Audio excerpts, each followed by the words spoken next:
O evento de hoje conta com o apoio da Procuradoria-Geral da República, PGR, por meio da Secretaria de Serviços Integrados de Saúde, do MPF, e integra a programação da Semana do Sono 2022, promovida pela Associação Brasileira do Sono, Associação Brasileira de Medicina do Sono, ABMS, e Associação de Odontologia do Sono, ABROS. Temos hoje a presença das doutoras Ana Paula Megali, da doutora Aliciane Mota e da doutora Danuska Tokarski. Para mais informações a respeito da Semana do Sono, né, que iniciou no dia 18 e termina no dia 24, na próxima quinta, acessem semanadosono.com.br. Lá é possível encontrar toda a programação do evento, que inclui ações, conteúdos, palestras e aulas relacionadas ao sono. E para mais conteúdos de saúde, acessem o portal da saúde do MPU, né, saude.mpu.mp.br. Vamos deixar esses links no chat. E durante o evento, qualquer dúvida que tiverem, podem incluir no chat, que será esclarecida, né, ao final das apresentações que ocorrerão, né, ao longo do evento. Eu vou passar a palavra para a doutora Aliciane Mota, e um bom evento para todos. Obrigada, boa noite a todos. Eu quero hoje, então, em nome da ABS, agradecer especialmente à PGR por abrir esse espaço para nós. Como o Juliano explicou, nós estamos aqui com o objetivo de propagar a ciência do sono, né? A Semana do Sono ela é promovida por essas 3 instituições e ela acontece no Brasil inteiro, nas principais cidades, de forma simultânea. Começa no dia 18, porque dia 18 é o Dia Mundial do Sono, então no mundo inteiro, os especialistas que trabalham no sono como um todo, eles estão exaustivamente, intensamente falando e propagando essa ciência. Então, estaremos aqui hoje eu, Aliciane Mota, otorrinolaringologista, doutora Ana Paula Faber, psiquiatra e médica do sono, e a doutora Danuska Tokarski, que é um sobrenome difícil, chique, para falar sobre psicologia do sono. E a nossa ideia aqui é ter um bate-papo rápido, informal, mas inteiramente baseado em evidências científicas e trazer informação de qualidade para os servidores da PGR. Então, eu tive um probleminha com o compartilhamento dos slides, vou pedir para a Danuska compartilhar para mim, mas eu só queria falar também que nós estamos aqui em nome da ABS-DF, que é a Associação Brasileira do Sono do Distrito Federal, e que o nosso presidente é o Dr. Paulo Marsiglio, que não está aqui conosco hoje, mas que tem sido o grande idealizador, executor e apoiador aqui da nossa ação. Então, queria deixar registrado também aqui a nossa gratidão a ele. E eu vou conversar com vocês durante mais ou menos uns 20 minutinhos sobre o impacto que o sono causa na nossa qualidade de vida e na nossa longevidade. Eu vou falar rapidamente minha formação, como eu já falei, sou médica pela Universidade Federal do Ceará, otorrino pela USP Campus de Bauru, estou atualmente nesse biênio como vice-presidente da ABS-DF e tenho titulações de especialista em otorrino e atuo em medicina do sono pela ABOL. Tem alguns outros títulos, se Deus quiser, teremos muito mais, porque a gente tem que seguir aprendendo e aprendendo, né? Como já falei, estamos na Semana do Sono, até dia 24 vai ter várias programações, algumas específicas para alguns órgãos e outras abertas para o público em geral, então a quem interessar é só entrar aqui no site que a gente vai acompanhar lá a programação. Então essa frase é simples, fácil e objetiva. Quem não dedica tempo para o descanso e cuidados com a saúde, depois necessariamente precisará de tempo para tratar as doenças, né? Então, um sono de qualidade é uma vida de qualidade. E eu queria começar falando do EPSONO, que é um projeto de pesquisa, e ele é realizado a cada década. O objetivo é verificar a qualidade do sono e a influência desses distúrbios na saúde de uma amostra enorme da população de São Paulo, e que a ideia é representar a população brasileira. E eles nos fornecem dados importantes, tem mais de 1.200 artigos publicados no mundo inteiro, baseado nos dados desse estudo. O que esse estudo fala para nós, né? Ele nos traz números assustadores. 45%, gente. Aqui a gente tem o quê? 60 pessoas. Quase 30 pessoas que estão aqui hoje, segundo esse estudo, sofrem de insônia ou alguma dificuldade para dormir. 33%, então mais de 20 pessoas que estão aqui, ronca e tem a apneia do sono. Então, assim, não são doenças esporádicas, são doenças muito comuns. 15% possuem insônia crônica, 24% tem muitos pesadelos, 5% tomam remédio para dormir. Aqui eu quero trazer um número que eu me assusto, não gosto muito de falar, mas preciso falar, são quase 56 milhões de caixas de medicações para dormir. Isso são dados da Organização Mundial de Saúde. E, assim, não são 56 milhões de comprimidos, são caixas de indutores do sono, né? É uma das grandes pandemias que a gente enfrenta como atuantes em medicina do sono, que é fazer as pessoas entenderem que dormir bem não significa tomar uma pílula, né?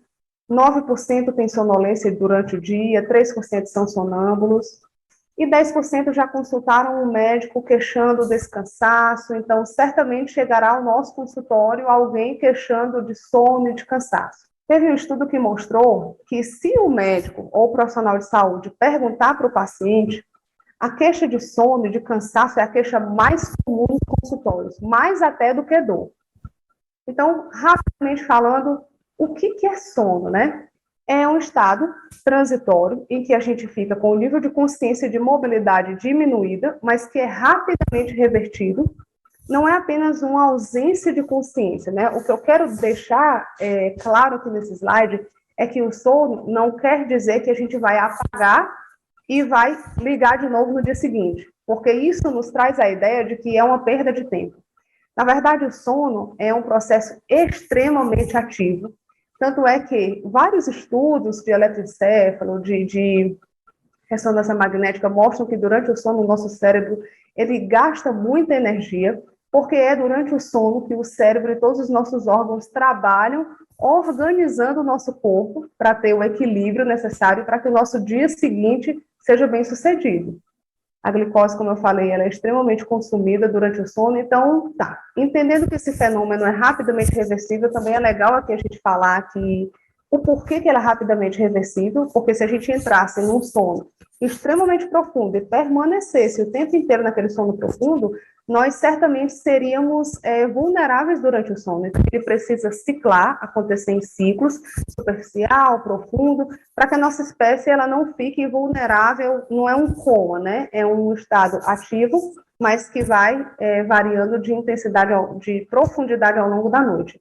É quando a gente tem nossa recuperação do gasto energético durante o dia, é onde ocorre a manutenção da química do nosso cérebro, é onde acontece o nosso equilíbrio hormonal. Então, muitas vezes, os pacientes chegam ao consultório falando assim, nossa, doutora, olha, eu já fui em vários médicos, e eles estão falando que eu tenho que perder peso, porque senão eu não vou parar de roncar, mas, doutora, eu vou falar aqui uma coisa para a senhora, não, eu não consigo, já tentei. E o que a gente precisa entender é que, muitas vezes, a gente tem que começar pelo começo. A base da nossa saúde, a base do bom funcionamento do nosso corpo é um bom sono.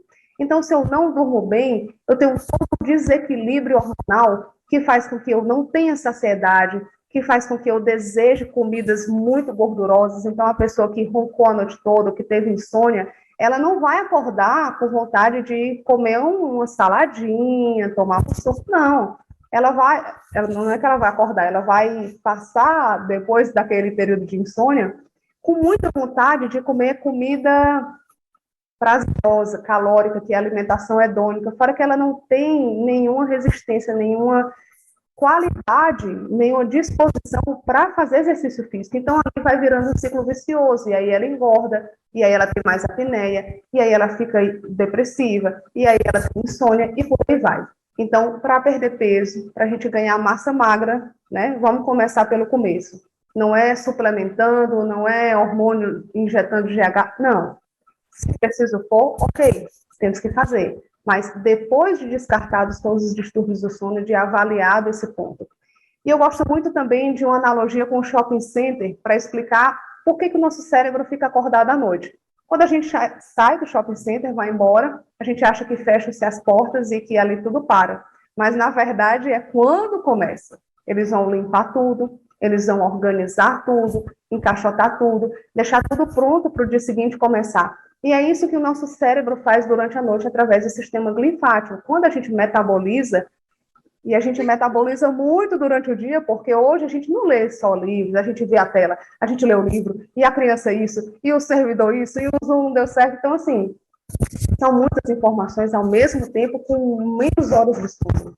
E é durante a noite que o nosso cérebro vai colocar todo esse lixo para fora, através desse sistema. E se a gente não põe isso para fora, ele vai se acumular, que são as proteínas beta-amiloide, por exemplo, e aí, por exemplo, com o tempo, passou, isso vai significar o quê? As demências, o Alzheimer, as doenças que a gente tanto tem pavor, a gente precisa entender que elas começam a ser plantadas ali durante um sono de má qualidade, assim como elas começam a ser evitadas se a gente conseguir dormir bem.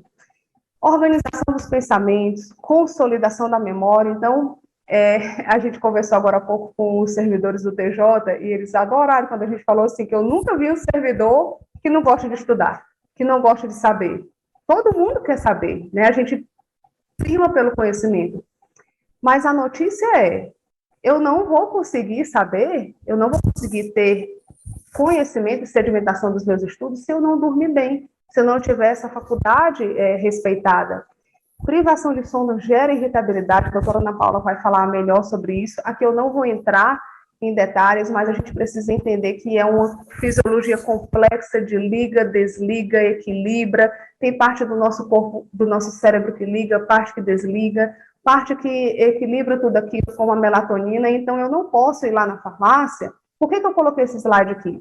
Recentemente, a Anvisa aprovou a melatonina como sendo um suplemento.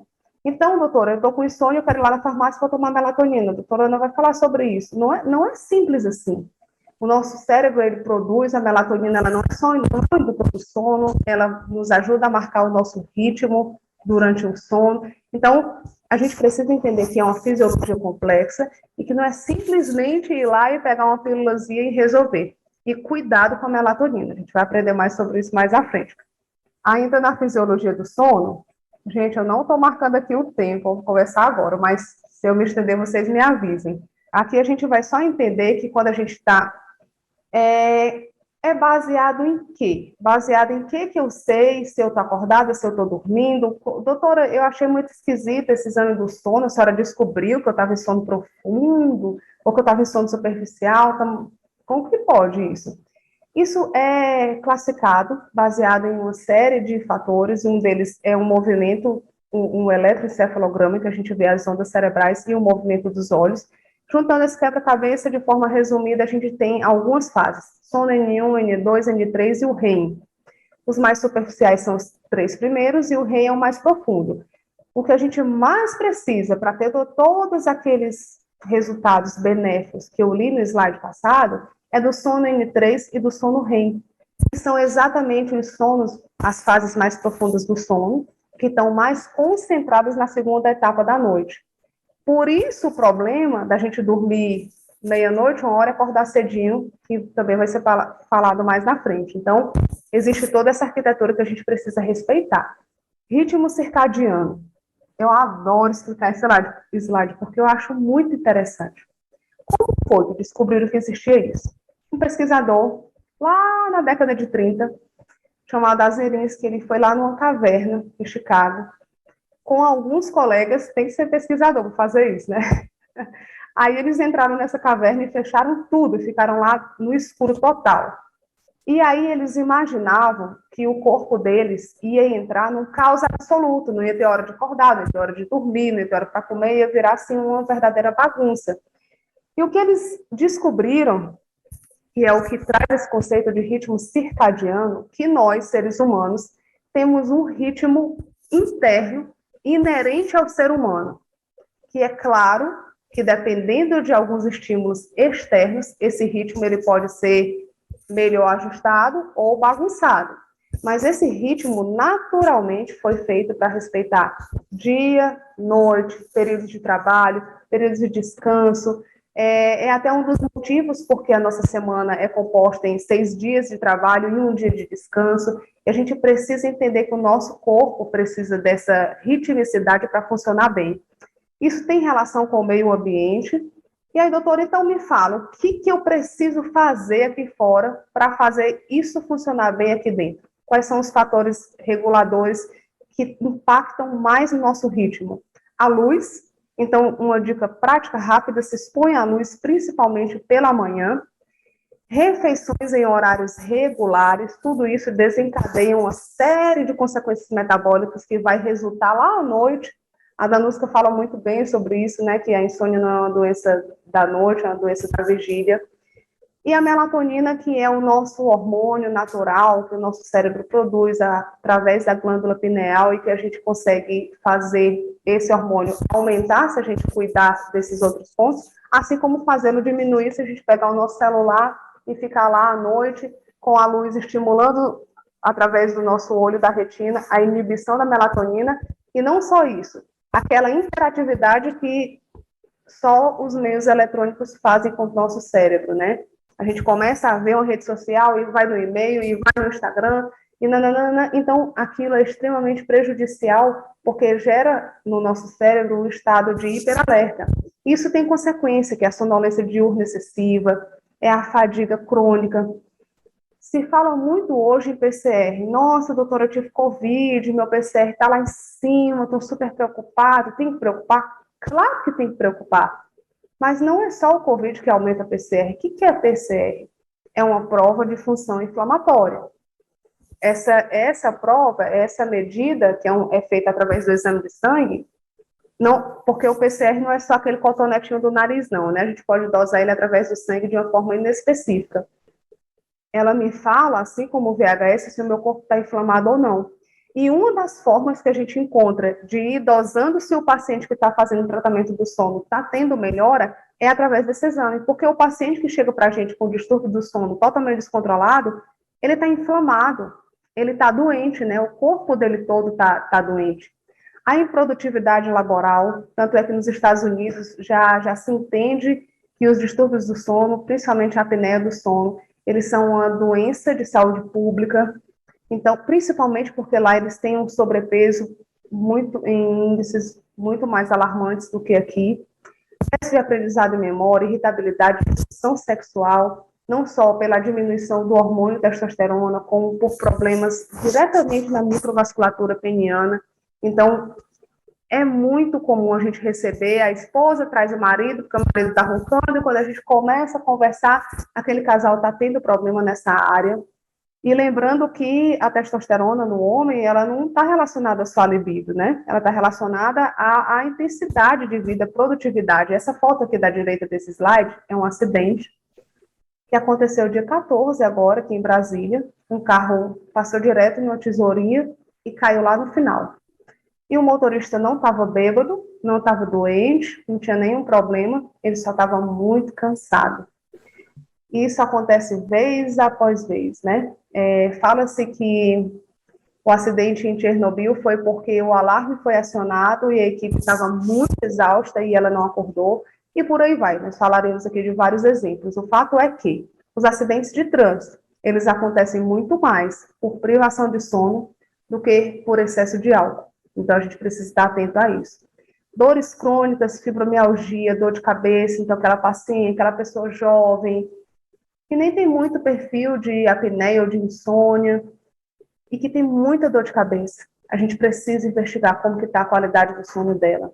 Piora do zumbido, alterações hormonais, como eu já falei, e envelhecimento, né? Quanto menos a gente dorme, mais rápido os nossos telômeros, os pedacinhos dos nossos genes vão sendo retirados, falando de uma forma bem simples, e a nossa vida vai sendo encurtada. Queda da imunidade, na época do Covid, todo mundo quer saber, falando de imunidade, né? Na época do Covid, todo mundo queria tomar vitamina de cá, vitamina de lá, a polêmica da vacina, vacina, não vacina. Deixa eu contar para vocês aqui sobre um estudo super interessante. Esse estudo ele foi feito por uma equipe de Chicago. 10 anos depois ele foi repetido e confirmado em números muito parecidos. E ele fala que esse estudo fala? Falando de imunidade. 10 pessoas tomaram vacina e 20 pessoas. 10 tomaram vacina, 10 tomaram vacina. Essas aqui dormiram bem, essas aqui ficaram privadas de sono. Essas que dormiram bem desenvolveram todos os marcadores imunológicos dizendo que, ok, a vacina funcionou. E essas que ficaram privadas de sono não desenvolveram. Era um número enorme nesse estudo. 10 anos depois, ele foi repetido pelo mesmo grupo, com os mesmos critérios, e confirmou. Resumindo, o nosso bebê não dormiu bem na noite anterior, não é interessante levá-lo para tomar vacina no dia seguinte. Nós não dormimos bem, não é interessante, porque é bem provável que a gente tome a vacina e o nosso corpo não consiga reagir. Agora, imagina isso, 1 noite, 2 noites, 3 noites, 4 noites, né? Isso foi 1 noite de privação de sono. Então, se a gente quer tanto essa imunidade, se a gente entende tanto a importância dela, a gente precisa começar pelo começo. Lá, a última frase desse slide, já estou me falando que passaram uns 20 minutos, estou terminando, são as doenças cardiovasculares e metabólicas, né? Então, aumento da pressão arterial, aumento do diabetes. E todo mundo sabe, para terminar, que tem que tratar a pressão arterial aumentada, tem que tratar o diabetes, porque senão eu vou infartar, senão eu vou ter AVC. Mas eu também queria que todo mundo soubesse que se eu não tratar as alterações do sono, eu também vou infartar, eu também vou ter AVC, e num risco 10 vezes maior.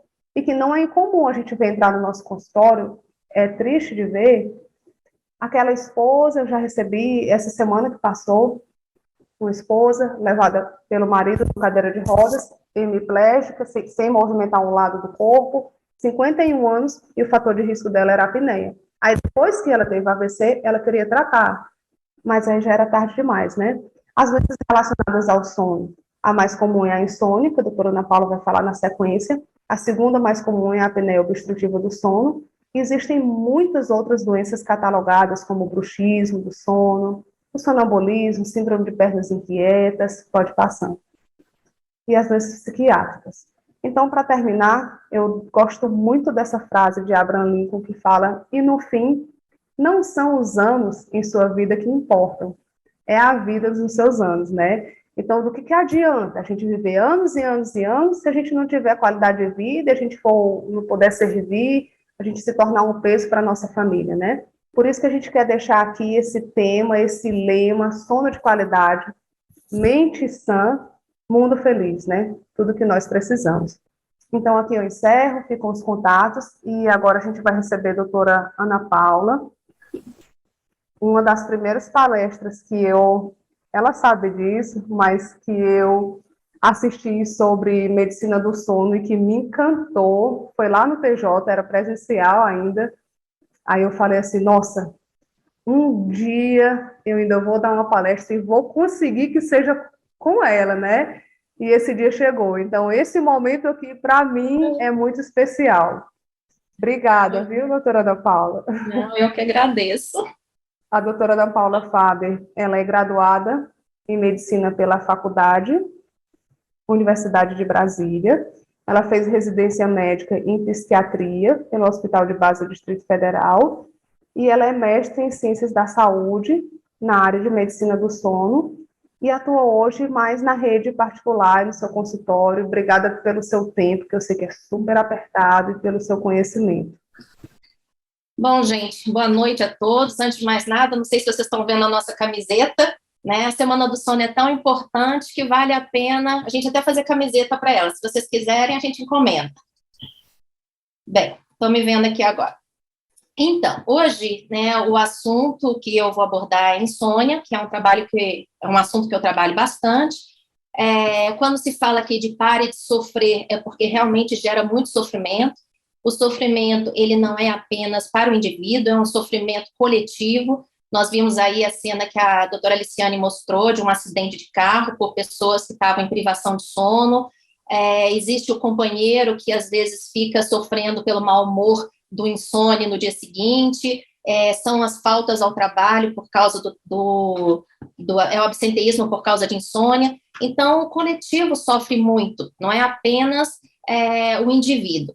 Então, nós temos que trabalhar muito isso, a Semana do Sono está aí, e o assunto insônia não é o único que também nós temos que trabalhar. Existem várias outras doenças do sono, são quase 100 doenças catalogadas, mas a insônia é a mais prevalente, então por isso nós damos mais ênfase à insônia, e eu sei que é o que vocês sofrem mais. Então, dando continuidade aqui, deixa eu voltar aqui. Eu queria falar rapidamente, embora a doutora Aliciane já tenha falado um pouquinho, sobre esse ciclo vigília-sono. Então, ela abordou, de certa forma, um ciclo que faz parte do ciclo circadiano, que é o vigília-sono. Então, o ciclo circadiano é aquilo que está dentro de um ciclo de 24 horas aproximadamente. E um desses ciclos é o vigília-sono. E eu gostaria que vocês observassem que quando existe uma curva de um hormônio melatonina, que ela citou também, na qual nós temos o pico dessa melatonina justamente no meio da madrugada. Então, durante esse período que nós estamos dormindo, a melatonina está no seu auge, e deveria estar, pelo menos. E quando ela está no auge, é como ela se fosse um grande maestro para coordenar todos os demais hormônios, todas as funções cerebrais que estão acontecendo durante esse período da noite. Então, quando nós falhamos no horário de dormir, se nós estamos acordados no horário que deveria estar dormindo, isso tudo prejudica essa harmonia, né, do organismo, principalmente alterando esse ciclo, essa curva do hormônio da melatonina. E esse slide é para mostrar para vocês como que o dia ele é dividido em 3 partes. Essas 3 partes seriam 2 acordadas e 1 dormindo. Mais ou menos assim, com pequenas variações, né, pequenas predisposições pessoais.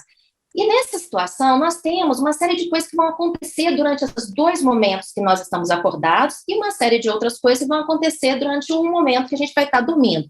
E nós podemos ver aqui ao longo do dia, né, essa régua de horários, várias coisas que estão acontecendo. Então, por exemplo, uma pessoa que dorme até mais tarde, ela está se privando às 8 horas da manhã de um horário muito favorável para fazer uma atividade física, para estar disposta, que é um horário que o cortisol está mais aumentado. Enquanto que às 10 da manhã, por exemplo, existe toda uma circuitaria que o cérebro está bem ligado e é um momento muito bom para estudar. Então, tem várias coisas que estão acontecendo. E tudo isso, no final das contas, eu não quero que vocês saiam aprendendo cada detalhe, mas eu quero que vocês entendam que é importante que a gente respeite o sono, coisa que hoje em dia não está havendo. É um desrespeito, é uma falta, uma negligência geral com o sono. Então, como se já não bastassem os problemas intrínsecos, como, por exemplo, a insônia, existe uma coisa, às vezes, voluntária de adiar o sono, de não dar importância para o sono, de atravessar a noite com coisas desnecessárias, ficar até mais tarde no WhatsApp, ou num vídeo, ou vendo mais uma série, e cada vez o sono ficando mais curto, e nós vamos bagunçando toda essa arquitetura, toda essa organização do corpo que nós chamamos de homeostase. E assim nós vamos adoecendo cada vez mais. E vamos entendendo por quê. Então, quanto ao ser humano, nós, antes de mais nada, temos que entender que nós somos animais, e nós somos animais diurnos. Então, é muito comum de nós chegarmos assim no consultório, vendo o paciente chegar, doutora, mas eu gosto de dormir até mais tarde, e gosto de ficar acordada até mais tarde, porque eu sou muito noturna, Mentira, todo ser humano é diurno. O que faz uma diferença entre nós todos é que existem aqueles mais matutinos, os intermediários, os vespertinos, os indiferentes, que tanto faz o horário. Então, tem pessoas que funcionam muito bem de manhã mais cedo, e outros funcionam melhor no fim da tarde, início da noite, mas nunca no meio da madrugada. Então, no meio da madrugada, a gente tem que estar dormindo. E então, nós vamos sair com essa mensagem já que não existe. Ninguém fala que, olha, eu sou noturna, sou notívaga, inventam vários nomes, mas ninguém é. Nós somos diurnos. E quanto tempo de sono nós precisamos? Nós precisamos de acordo com faixa etária. A faixa etária é que vai ajustar muito desse sono. Então, quando nós somos criancinhas, nós temos aí nossos bebezinhos, que são os verdadeiros come e dorme. Dorme um pouquinho, acorda, aí mama e volta a dormir. Então, eles passam, às vezes, até 18 horas dormindo. E à medida que vamos crescendo, nós vamos diminuindo essa necessidade de sono. E no início a gente faz um sono chamado polifásico, são várias fases de sono, então dorme um pouco, acorda, dorme um pouco, acorda. À medida que o cérebro vai amadurecendo, a gente não precisa mais desse sono polifásico, no máximo um cochilinho no meio do dia, mas geralmente tudo fica para de noite. E quando nós estamos, deixa eu voltar aqui, quando nós estamos aqui nessa faixa de 14, 15 anos, quem consegue ver um adolescente dormindo 9 horas? eles precisam dessas 9 horas. E às vezes eles acabam dormindo durante o dia. Tem muita mãe que reclama, ele passa o dia dormindo, mas de madrugada, que era a hora que era para ele estar dormindo, ele fica acordado. Só agora isso, ele passa o dia dormindo quando não tem aula, mas quando tem aula, como é que faz? Os jovens hoje estão vivendo em privação.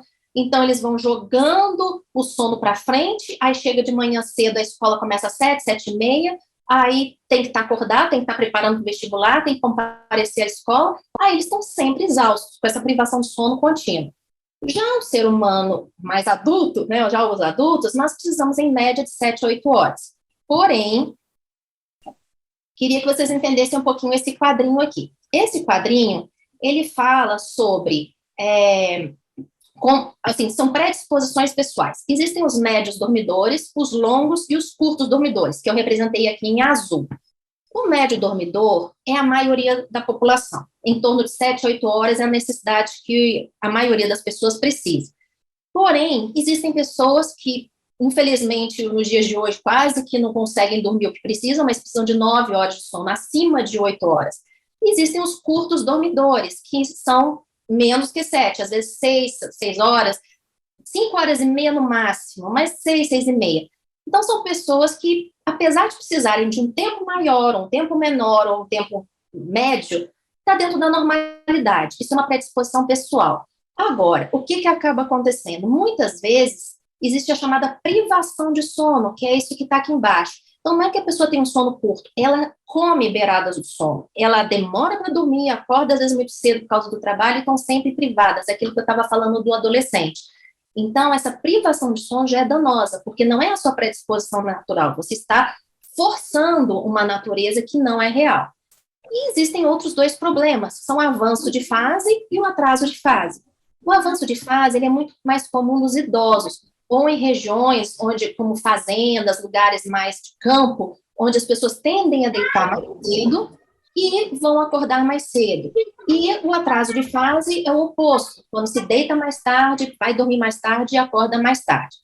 Isso geralmente é um problema, principalmente quando está afetando a parte social, mas muitas vezes, dependendo do ambiente, como por exemplo, se tem uma fazenda, a pessoa dormir às 7, 8 horas da manhã, da noite, como se fala, vou dormir com as galinhas e vou acordar com as galinhas, então isso está mais ou menos normal se a funcionalidade dela estiver adequada. Mas o que normalmente acontece é que às vezes um idoso, por questões às vezes até de inatividade, tudo, querem dormir muito cedo, 7, 8 horas já estão dormindo, e acorda no meio da madrugada. Aí no meio da madrugada vai dando um desespero, que está todo mundo dormindo, ele não sabe o que fazer. Geralmente no meio da madrugada é quando o neto está chegando da balada, aí é que o neto vai dormir. Então, assim, essa desincronia com o social também é uma coisa importante para ser vista. Mas então, fica a mensagem aqui. Nós temos que dormir, nós adultos, em média de 7 a 8 horas, porém, existem alguns que podem ser os curtos dormidores ou os longos dormidores, certo? E não necessariamente isso é um problema. O problema é a privação, que eu coloquei aqui como um sério problema da atualidade. E vocês sabem exatamente o que é insônia? A insônia todo mundo tem um pitaco, todo mundo fala assim, eu não consigo dormir, eu deito e não durmo, eu acordo no meio da madrugada. Então, de fato, insônia tem várias situações que a gente pode classificar ou definir a insônia de várias formas. Mas o que são os critérios oficiais é o quê? Então, a insônia é aquela repetida dificuldade para começar, na duração, então, às vezes tem um encurtamento, ou às vezes tem uma insônia, porque a pessoa fragmenta tanto o sono que fica aquele sono estendido. Existe também a questão da consolidação. Consolidação é quando você tem a qualidade, quando você entra no sono mais profundo, como a doutora Aliciane falou, tem a fase 1, fase 2, fase 3, sono REM. Esse ciclo tem que se repetir mais ou menos umas 5 vezes por noite.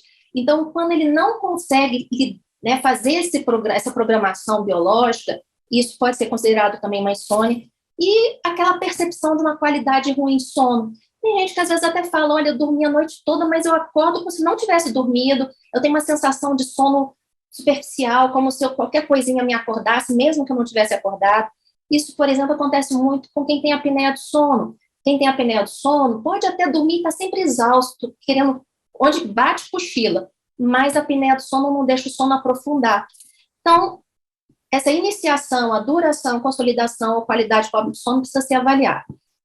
vai ocorrer sempre, e a gente tem que lembrar o seguinte, né? A pessoa tem que ter a oportunidade para dormir. Então, eu não posso dizer que se, por exemplo, eu estou com doente ou num hospital, ou que estão ali fazendo um tratamento e que eu estou sendo interrompido, não estão me permitindo dormir, que eu estou tendo insônia. Não, se me permitirem dormir, eu vou dormir ou não. Se eu me permitirem dormir, se eu tiver o tempo para dormir, eu vou conseguir dormir? Então, eu não tenho insônia. Agora, se eu não consigo dormir na hora que me é permitido, é porque aí seria insônia. Isso pensando principalmente no horário da noite. Em relação à questão do prejuízo, então, assim, não adianta também a gente só falar assim, eu não dormi muito bem à noite. E como que está sendo o seu dia? É como a Aliciane falou e que a Danusta repete sempre também. E a insônia, ela não é uma doença só do dia, só da noite, perdão. É uma doença da noite e do dia. Existe um prejuízo perceptível por outros ou pela própria pessoa que no não dormir direito fez com que ela tivesse determinados danos ao longo do dia. Danos mais graves ou danos mais leves, de acordo, inclusive, também com a duração dessa insônia. E ela pode ser classificada como, se for quanto a curso, existe a insônia situacional ou transitória. Então, por exemplo, eu dormi com enxaqueca, e aquela dor ruim na cabeça me fez não dormir muito bem. É uma insônia transitória. No dia seguinte, provavelmente eu vou dormir bem de novo, vou voltar a dormir bem. Ou então eu tenho uma prova para fazer, eu estou às vésperas de um vestibular, e estou com muita tensão, muito preocupada, aqueles 3 dias que antecedem a prova, eu fico maquinando muitas coisas, ansiosa, preocupada, não durmo bem, é transitório. Então, a insônia transitória, nos dados mundiais, embora a gente tenha visto que o Epsono, que é um estudo de São Paulo, tenha dado até 45%, se faz uma média nos dados mundiais entre 30% a 35% da população tem insônia transitória. Então, eu já tive em algum momento, vocês já tiveram, e vocês têm que ver que isso é muito sério, porque imagina uma pessoa que dormiu mal numa noite e vai para o trânsito. Então, se eu penso assim, eu estou com 3 carros, o meu é o do meio, ou a pessoa da frente ou a pessoa de trás dormiu mal. Então, a gente tem que lembrar que isso é um número altíssimo. E se a gente ainda vai para o Epsono, que dá 45%, que é o que eles registraram em São Paulo, né, fazendo critérios até muito bem apurados, é algo gravíssimo, porque uma pessoa privada de sono pela insônia vai acabar causando um acidente. Bom, outra questão é que ela pode ser recorrente. Então, às vezes, ela é transitória, mas ela acontece várias vezes ao longo de um determinado período. Então, eu sofro de insônia transitória, mas ela se repete ao longo de alguns meses. Então, isso tudo precisa ser cuidado e investigado. E o pior de tudo, que é realmente a doença em si, a doença insônia, que é essa insônia persistente ou insônia crônica. Gente, é 10% da população, é muita coisa, 10% da população sofrendo de um mal que muitas vezes a própria pessoa criou, ou então a sociedade está criando, e que tem jeito, e que tem como corrigir. Né? Não vou dizer que é fácil, mas é uma coisa possível, totalmente possível. E também podemos classificar a insônia sobre ela ser inicial, de manutenção, terminal ou formas mistas. Então, aquela inicial é quando eu boto a cabeça no travesseiro, fico lá fervilhando coisa, não consigo relaxar, levo a insônia para a cama, né? Fico tentando relaxar na cama, em vez de eu deveria ter relaxado antes de ir para a cama. A de manutenção é aquela que eu até durmo, mas no meio da madrugada eu começo a despertar várias vezes. E a terminal é quando eu não consigo completar o meu tempo, né, a minha predisposição de sono, que seria, digamos, às 7, 8 horas, eu acordo com 6 horas de sono. Então, dormir até completar 5 horas e meia, 6 horas, eu não consigo fechar o meu ciclo de sono, isso também dá bastante cansaço. Bem, então vamos lá. Esse exemplo desse quadrinho aí fala bem sobre a insônia inicial. Pessoas que já têm um condicionamento ruim com sono, já acreditam que não dormem bem, vou dormir, mas daqui a pouco parece que o cérebro começa a formigar. Fale, pense, lembra daquele problema, como é que você vai resolver isso amanhã? Ixi, amanhã vai ser um dia difícil. Nossa, eu esqueci de ligar para o fulano. E aí você começa a maquinar coisas que não era a hora, obviamente. Isso porque não fez o preparo que a Danuska vai ensinar vocês a fazer. Bem, então vamos lá. O que pode causar insônia, né? Primeiro, eu queria que vocês entendessem de forma muito clara, é muito tranquilinho esse gráfico, falando sobre fatores predisponentes, precipitantes e perpetuantes. Esse modelo de Spielman já foi descrito há muito tempo, muitos anos, na época lá de 1970, e ele disse o seguinte: todo mundo traz um estado pré-mórbido. Alguns bem baixinho aqui, outros mais altos. Então, esse bloco verde aqui fala dos fatores predisponentes. Então, se eu sou uma pessoa muito alerta, muito ligada, ou uma tendência à ansiedade, isso é um fator predisponente. Eu já tendo a ter uma proximidade com esse limite aqui para insônia, porque eu já vou para a cama muito ligada. Se eu não fizer o meu desligamento, um trabalho antes para chegar na cama e já estar mais serena, eu posso ter uma insônia inicial, por exemplo. Mas então, aí tem essas predisposições pessoais. Existem também os fatores precipitantes. Então, eu tenho uma predisposição, de repente, eu adoeço, como eu falei da enxaqueca. Então, de repente, eu tenho uma enxaqueca e essa enxaqueca me faz ter insônia. Mas foi uma insônia aguda, eu apenas tive enxaqueca, depois no dia seguinte volta para o meu estado basal e volta a ficar bem. Mas tem pessoas que às vezes têm fatores precipitantes que dão um pouquinho mais de tempo para a pessoa ir criando uma insônia crônica. Então, em vez de enxaqueca, vamos falar assim, eu estou no hospital fazendo um tratamento, sei lá, um problema respiratório grave. Um entra e sai de enfermeiras, uma luminosidade que não deveria ser no meio da noite de um hospital, muito barulho, e aquilo ali eu passo, às vezes, 15 dias sofrendo com aquele sono ruim e com a falta de ar e uma doença que, às vezes, me causa uma indisposição física. Então, aquele fator precipitante, que foi a doença respiratória, mais o espaço do hospital, me causa uma insônia durante um tempo um pouco maior, vai criando uma insônia subaguda, até que daqui a pouco cronifica.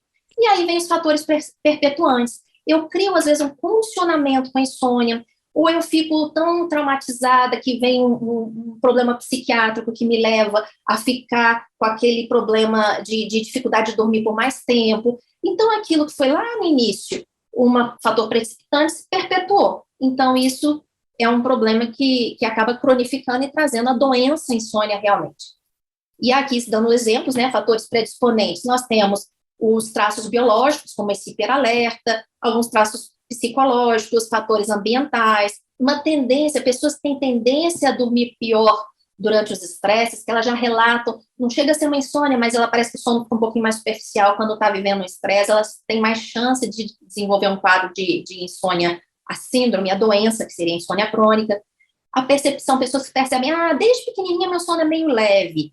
Isso não é para a gente botar como uma determinação, vai ter insônia grave. Não, mas já facilita. E as doenças precipitantes seriam doenças clínicas, psiquiátricas, outras doenças do sono. Então, existe a síndrome de pernas inquietas, existem estresse, terror noturno, existem algumas coisas que facilitam que você tenha uma qualidade de sono pior, a própria apneia do sono, e muitos eventos estressores. E o perpetuante, aí você começa a adquirir uma má higiene do sono, não cuida do seu sono, que a Danuska vai falar sobre isso, cria um condicionamento. Existe a insônia aprendida, não sei se você já ouviu falar disso, então a pessoa acredita que não consegue dormir, então ela quase que ela já programa o cérebro para não dormir direito, e vai chegando próximo do horário de dormir, aquele condicionamento vai dando uma ansiedade, será que eu vou conseguir dormir essa noite, porque se eu não dormir, amanhã eu tô podre, eu não consigo, e esse condicionamento, ele tem que ser desfeito. E as cronificações das doenças psiquiátricas, né, e clínicas. Bom, as insônias, elas ocorrem mais em mulheres do que homens, isso tem fatores relacionados a hormônios, períodos, né, de ciclo menstrual, períodos da menopausa. As idades mais avançadas também tendem a dormir mais, então aquela criancinha que fazia um sono polifásico, depois passou a ser um sono único, o idoso começa a ter um sono polifásico também, é uma coisa que começa a acontecer, então o sono da noite começa a ser um pouquinho mais interrompido, muitas vezes pelas doenças clínicas que o idoso apresenta, ele começa também a ter mais dificuldade. Eu lembro de uma paciente que eu tive durante muitos anos, que ela tinha Parkinson, e o Parkinson dela era tão rígida, que ela só dormia de um lado, aí alguém ia lá, virava ela dormia do outro lado. Imagina você dormir imóvel, metade da noite de um lado e metade da noite do outro. Isso dá um mal-estar, a pessoa não consegue relaxar, ela está tensa, ela está dura. Então, algumas doenças, até típicas do avanço da idade, acabam prejudicando muito. Já se sabe que os viúvos e os separados tendem a dormir pior. Existem fatores que falam que o homem casado, a mulher casada, eles tendem a ter mais regras no ambiente de casa, eles procuram dormir mais juntos, procuram ter uma rotina mais bem estabelecida, isso facilita para dormir melhor. O baixo nível socioeconômico, né, como a gente vê nessa figurinha aqui, onde tem um quarto, onde todo mundo dorme junto, tem televisão no quarto junto, que às vezes a pessoa mora num ambiente insalubre, onde não tem condições adequadas, é o colchão que tem mofo, às vezes a coberta que está inadequada, passa frio, então isso também facilita, o ambiente facilita. E o fato de ser um ambiente urbano. Então, nessa foto que nós temos aqui de Brasília, isso aqui está em alta noite, tudo iluminado. Se a gente olhar as grandes vias, está um trânsito danado. Isso não era para estar acontecendo, a gente já tinha que estar repousando, já tínhamos que estar indo para casa para quietar. E não quietamos, gente. Quanto mais luz, mais ativo a gente fica. E as consequências, né, a Aliciane já comentou de algumas delas, né? Então, fadiga mental, que muitas vezes dá uma fadiga física associada, né? A gente está falando primeiro das consequências psíquicas, o rebaixamento do humor, irritabilidade. Rebaixamento do humor não necessariamente depressão, mas você sente aquele humor meio sem graça, mais mal-humoradinho, e pode levar à depressão também. A irritabilidade, são pessoas impacientes. Lembra quando eu falei que a insônia é coletiva? Ela atinge os demais? Então, você conviver com uma pessoa insone não é fácil, porque geralmente ela tem essas alterações no humor. Aumento de risco para doenças psiquiátricas. Então, da mesma forma que as doenças psiquiátricas cursam, levam à insônia, a insônia pode levar a doenças psiquiátricas, depressão, transtorno de ansiedade, às vezes surtos psicóticos, pessoas privadas de sono, tem histórias de guerra, pessoas que estão ali no fronte, que ficam sem dormir, além de todo o estresse, pela falta de sono, elas chegam às vezes até a surtar de uma forma psicótica mesmo. Então, isso daí tudo muito sério. O aumento, né, tanto do uso como até abuso de substâncias, tanto sedativas para induzir o sono, para fazer a pessoa dormir, como estimulantes para passar o dia acordado. Então, quantas vezes, né, meninas, que a gente vê no consultório, pessoa que enche de café, Red Bull, isso, aquilo, Guaraná, e depois, de noite, um monte de remédio hipnótico, chazinho disso, e fica pegando receita com um e com outro. Então, assim, é o botão que liga e o outro que desliga, né? Remédio para ligar, remédio para desligar. Ótima ideia isso, com certeza. Bom, a piora da memória, atenção. Então, o comprometimento cognitivo fica muito prejudicado. Quem dormiu mal numa noite sabe que no dia seguinte fica com mais dificuldade para fazer uma prova, para executar funções, né, as funções executivas, a memória, o aprendizado, tudo fica prejudicado. E um outro ponto psíquico é a preocupação excessiva com o sono. O sono passa a ficar aquela coisa, né, ruminando na cabeça da pessoa, porque eu durmo mal, porque o meu sono é ruim, porque isso, porque aquilo, e obviamente isso piora ainda mais a qualidade do sono.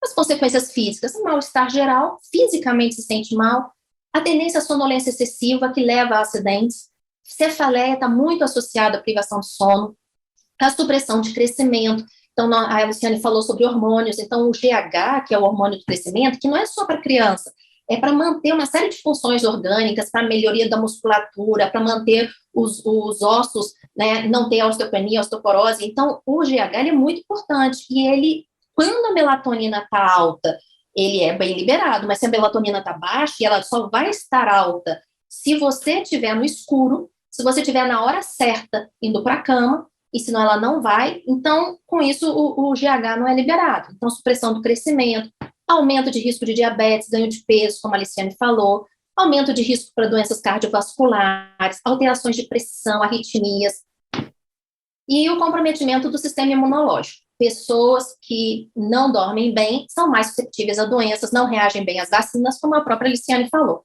Então, em vez de soro da imunidade, vamos dormir bem, que ajuda muito para a vacina funcionar. Bom, o prejuízo agora na parte social, né? Então, existe um prejuízo na performance acadêmica, ocupacional e profissional. Já existem muitos trabalhos mostrando pessoas que têm insônia crônica, elas não desenvolvem bem os seus trabalhos. São as últimas a serem promovidas, são mais demitidas, são muito mais abstenteístas, estão sempre mais doentes. Então, a gente tem que ver isso. Eu acho que essa cena aí mostra o tanto que esse rapaz está cansado, com privação de sono. E não é um cansaço fadiga, é cansaço sono, falta de dormir. Tem a propensão a erros e acidentes e redução geral da qualidade de vida. E como é que a gente não vai parar de sofrer com essa insônia? Para a gente ir terminando aqui, vamos falar um pouquinho. Existe o tratamento não farmacológico e farmacológico. E o ideal é fazer tudo junto conforme as necessidades. Nem sempre o farmacológico é necessário. Agora eu vou falar uma coisa, o não farmacológico sempre é necessário. Então, quando a gente fala de não farmacológico, tem a terapia cognitivo-comportamental, que vamos deixar isso para a Danuska explicar melhor, higiene do sono, terapias de relaxamento, Hoje em dia está muito em voga mindfulness, e mindfulness é uma forma de meditação, onde os americanos foram lá na Índia, aprenderam, organizaram isso de uma forma, botaram um nome bonito, americano, e aí, que se não me engano era a meditação Vipassana, botaram o nome de mindfulness e fizeram trabalhos científicos demonstrando que isso funciona. Então, mindfulness, ela ajuda na insônia, quando aplicada diretamente para a insônia. Agora, da minha parte, que eu trabalho, eu sou psiquiatra, né? Então, eu como psiquiatra, o que eu recebo muito? São pacientes que geralmente precisam da ação farmacológica. Agora, tem duas formas de agir na insônia com remédio. Um é o ataque direto. Então, você está dormindo mal, você vai lá e toma um remédio para fazer dormir, para forçar o sono. E existe a outra forma, que é tratar as doenças causais da insônia. Então, quando que a gente faz esse ataque direto? Quando a insônia é transitória. Se for uma insônia crônica, a gente não deve usar, a gente tem que tentar ver, porque se ela foi crônica, a gente tem que corrigir aquilo que foi cronificando a insônia. Então, a gente tem que trabalhar o que levou aquilo. A pessoa pode ter uma predisposição à insônia, ela pode ter tido um fator precipitante, mas teve alguma coisa que fez ela se manter naquilo. E nem que seja uma crença de que tem insônia. Então, nem que seja essa crença, ela vai ter que ser trabalhada na terapia cognitivo-comportamental para poder desfazer essa crença. Mas falando das doenças que levam, então, no meu caso, como psiquiatra, eu tenho inúmeros pacientes, né, com suas doenças psiquiátricas que têm insônia. E muitas vezes foi a insônia que gerou o problema psiquiátrico. Então, eu vou ter que trabalhar, por exemplo, se é um quadro depressivo, que inclusive facilita muito a interrupção, é muito mais a insônia de manutenção, enquanto que os transtornos ansiosos ajudam muito na insônia inicial. Então, eu vou ter que trabalhar em cima disso. E deixar para usar um hipnótico durante um período curto, não é uma coisa para toda a vida, e é para ser usado, às vezes, para organizar o sono. Pessoas que também estão virando, por causa até da depressão, por exemplo, dorme muito de dia e fica acordado de noite, às vezes eu preciso usar uma medicação indutora do sono para ajudar a pessoa a entrar nesse sono na hora certa, junto com todo o repertório, né, de terapia cognitivo-comportamental, com as terapias de relaxamento e tudo, higiene do sono, e a medicação associada. Então, assim, eu preciso usar os antidepressivos, as medicações para organizar o humor durante o dia. Então, é muito importante que a gente tenha esse entendimento, que remédio, às vezes, é fundamental. Se você não usa o remédio, inclusive, você não consegue nem fazer o tratamento não farmacológico. Mas tem que ser com orientação médica, tem que ser prescrito de forma adequada, tem que ter um diagnóstico. Não é chegar só, eu durmo mal, doutor, me passa um remedinho. E, às vezes, médicos de outras especialidades, né, que não estão envolvidos com a medicina do sono, acham que, sim, podem ajudar um paciente passando só alguma coisa para dormir, sem ter feito um diagnóstico adequado, às vezes muito da boa vontade, ou por uma pressão do paciente. Mas a gente tem que tomar muito cuidado com isso. Então, vamos ter atenção. A medicação não é perigosa, desde que usada sob orientação médica. Então, o medicamento não é veneno, o medicamento veio para nos ajudar. Se torna um veneno se a gente usa errado, se a gente usa em doses erradas, de forma errada, em horários errados. Por exemplo, nunca se usa um hipnótico, uma medicação para induzir o sono no meio do dia. Ah, mas eu quero dar um cochilinho depois do almoço. Jamais. Se você tem uma predisposição para dormir depois do almoço, ela vai vir naturalmente. Se não veio, é porque não é para dormir mesmo, deixa o sono para de noite.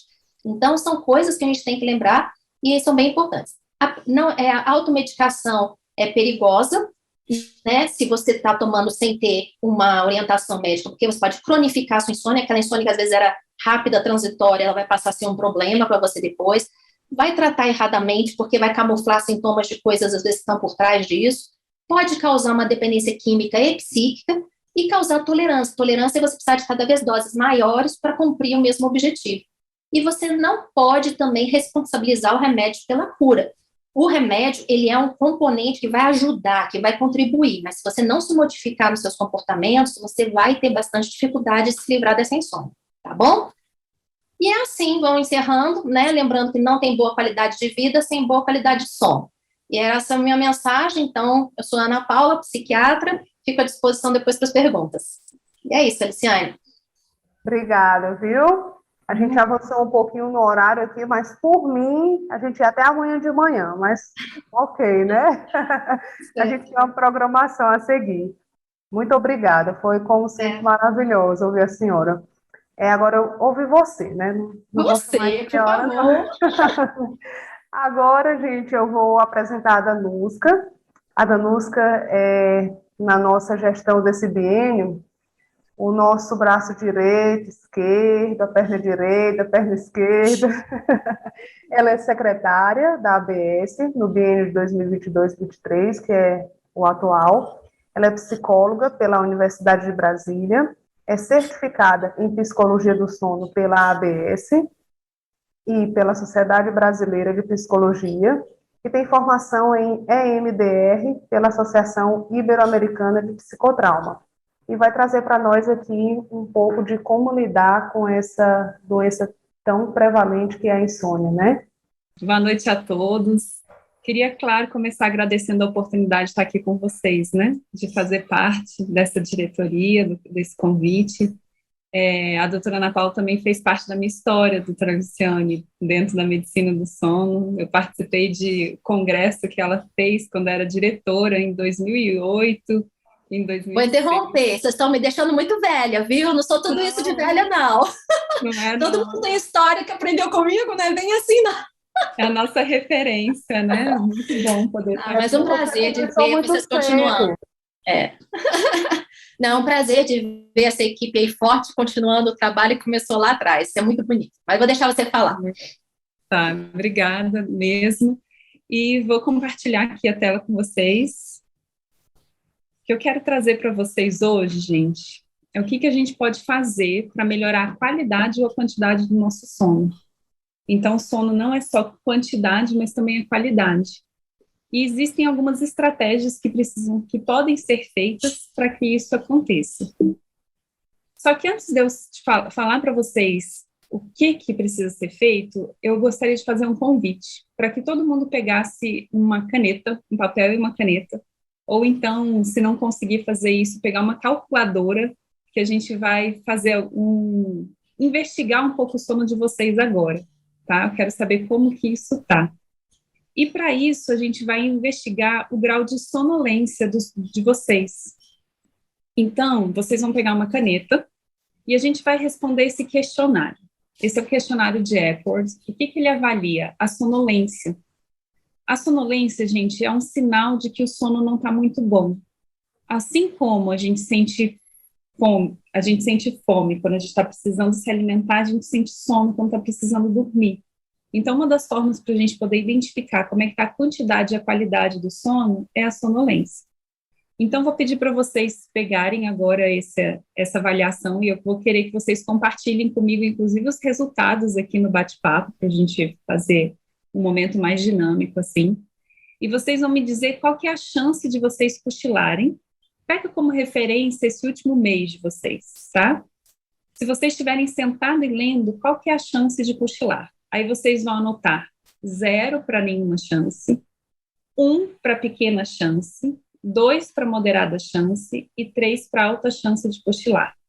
Então, vamos lá. Se você estiver sentado e lendo, qual que é a chance de cochilar? Nenhuma, pequena, moderada ou alta chance. Se você estiver vendo televisão, nenhuma, pequena, moderada ou alta chance. Se você estiver sentado em um lugar público, numa sala de espera, no cinema, numa reunião, nenhuma, pequena, moderada ou alta chance de cochilar. Como passageiro de trem ou carro ou ônibus andando 1 hora sem parar, qual que é a chance? Nenhuma chance, pequena, moderada ou alta chance. Se você precisar ficar deitado para descansar à tarde quando as circunstâncias permitem. Nenhuma, pequena, moderada ou alta chance de cochilar. Se você estiver sentado conversando com alguém, também. Sentado calmamente após o almoço, sem ter ingerido bebida alcoólica. E também esse último caso, se você estiver de carro, enquanto para por alguns minutos num trânsito intenso. Qual que é a chance de cochilar? Eu vou querer que vocês compartilhem comigo aqui no bate-papo, para a gente poder ter uma ideia de como que está esse sono de vocês. Por quê que é interessante a gente poder saber isso? Ó, a Ana Paula falou 7. Quando a gente tem uma sonolência dentro desse questionário maior do que 9, ele é considerado sonolência excessiva. E se a sonolência excessiva é um dos sinais de que o sono não está bom e que precisa ser cuidado.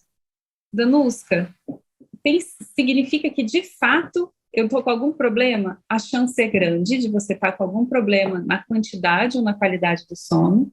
E a sonolência excessiva está muito associada com a apneia do sono. Então, quem tem apneia do sono tende a ter o sono mais fragmentado e, com isso, mais sonolência também. Então, é um dos sintomas, assim, da apneia do sono, tá? Ó, a gente tem aqui, ó, 6, 4, 13, 7, 3, 12. O que é interessante a gente poder saber em relação à sonolência com quem tem insônia? Quem tem insônia, muitas vezes, pode dormir pouco e não ter sonolência excessiva, tá?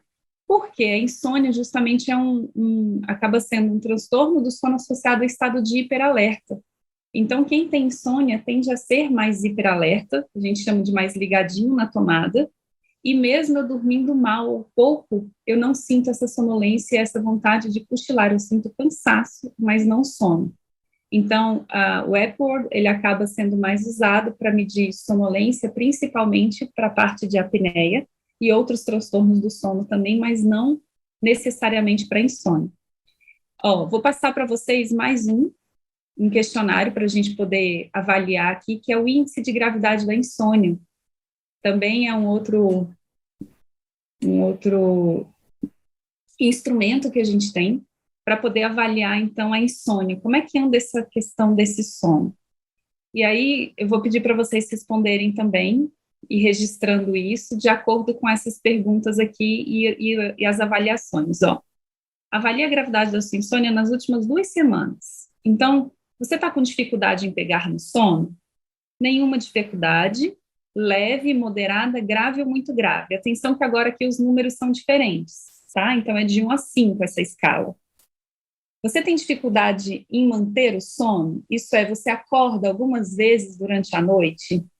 Nenhuma, leve, moderada, grave ou muito grave. Você está com problemas para acordar muito cedo? Você gostaria de acordar, por exemplo, em torno de 6h30, 7 horas, mas acaba acordando 5, 4, mais cedo? Então, aqui esse nenhuma é um, gente. Aqui, desculpa, na hora de fazer o número saiu errado. Nenhuma é um, tá? Nenhuma chance, leve, moderada, grave ou muito grave disso acontecer. E quão satisfeito você está com o seu padrão de sono atual? Muito satisfeito, insatisfeito, satisfeito, indiferente, pouco satisfeito? Até que ponto você considera que o seu problema do sono interfere no seu funcionamento diário? Por exemplo, você tem fadiga diurna, humor, incapacidade do trabalho, dificuldade com o trabalho, nas tarefas diárias, na concentração. Então, isso não interfere? Interfere um pouco? Interfere de algum modo? Está interferindo muito ou está interferindo extremamente? E quanto que você acha que os outros percebem que o seu problema de sono atrapalha a sua qualidade de vida? Não percebem, percebem um pouco, percebem de algum modo, percebem muito, percebem extremamente? E quão preocupado ou estressado você está com seus problemas de sono? Nada preocupado, pouco, de algum modo, muito preocupado e extremamente preocupado. Esse questionário de índice de gravidade da insônia aqui, ele pega justamente os principais critérios diagnósticos da insônia. Então, é importante a gente observar, já estão compartilhando aqui com a gente a soma que vocês tiveram, né? O Roberto falou, eita, 30. E aqui existe um critério que sugere que se você marcou mais do que 15 pontos, então sugere uma insônia significativa, e aí é importante estar buscando um cuidado maior em relação a esse sono, porque ele não está bom e realmente precisa ser cuidado. Ó, 30, 15, 20 do Luiz Sérgio, vou conversar um pouquinho mais com vocês sobre isso. Então, essa queixa do sono realmente não tá boa, e esse é um instrumento que a gente usa para isso. Agora vocês identificaram isso, Danuska, você me mostrou que meu sono realmente não está muito legal, você me apresentou alguns critérios para eu poder, de fato, identificar, ok, não está muito bom. Ou então está bom, mas eu gostaria de melhorar. Então, o que eu posso fazer para melhorar? E o que eu preciso fazer para tratar? E agora a gente vai entrar nessa parte. Dentro desse contexto, eu trouxe aqui esse retrato da medicação, que tanto a doutora Ana Paula como a Aliciane já trouxeram. Eu estou com problema para dormir, não estou conseguindo dormir direito. Existe uma queixa que em torno de 70% da população brasileira, depois do Covid, tem se queixado de algum problema com sono, esse número é muito alto. E a nossa primeira opção, na maioria das vezes, é procurar algum medicamento, né, algum socorro, e elas já explicaram muito bem sobre isso, principalmente a doutora Ana Paula, que falou um pouco mais sobre a questão dessa automedicação que precisa ser cuidado. E junto com isso eu trago uma frase de reflexão para que a gente pense, que para mim ela faz total sentido, que ela fala o seguinte, que quando nós somos atacados pela enfermidade, muitos não se darão o trabalho de descobrir a causa do mal. Sua principal ansiedade é se verem livres da dor e do desconforto, recorrendo à medicação, mas sem nenhuma ideia de ajustar os seus nocivos hábitos. Então, é uma tendência que nós temos de justamente ir se livrar daquilo que está atrapalhando. Eu preciso resolver esse desconforto de imediato, e a gente recorre à medicação. Só que uma das grandes estratégias que a gente precisa fazer, de fato, é ir refletir e tentar identificar o que está causando isso.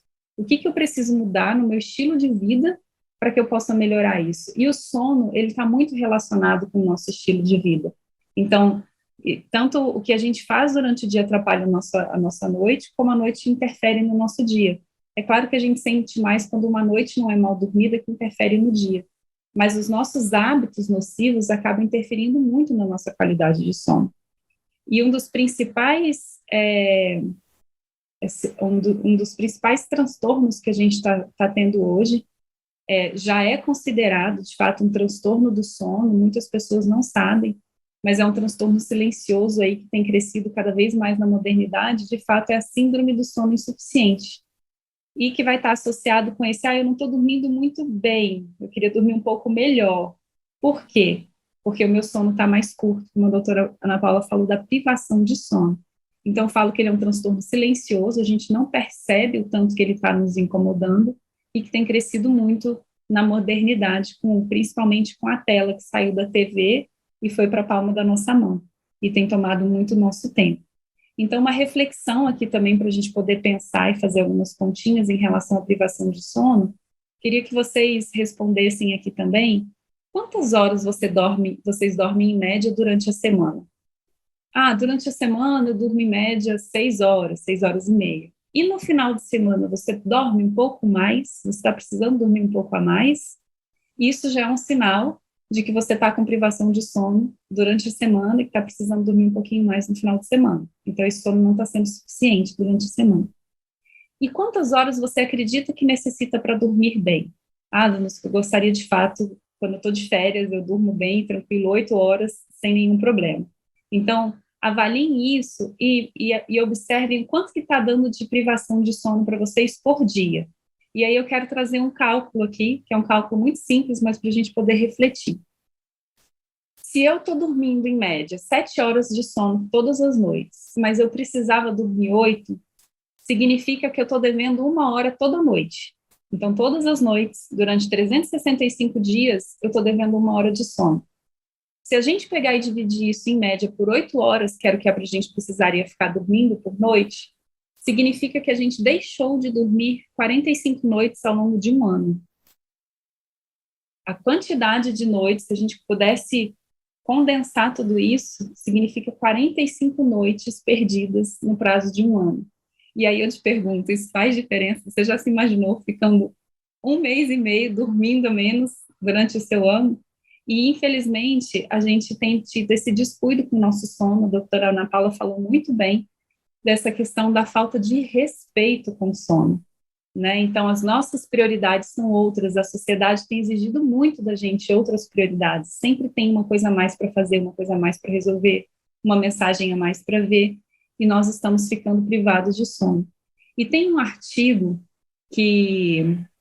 uma pesquisa que eu gosto muito, vou trazer para vocês para poder ilustrar como que essa privação de sono acontece com a gente nem percebe o mal que é feito conosco.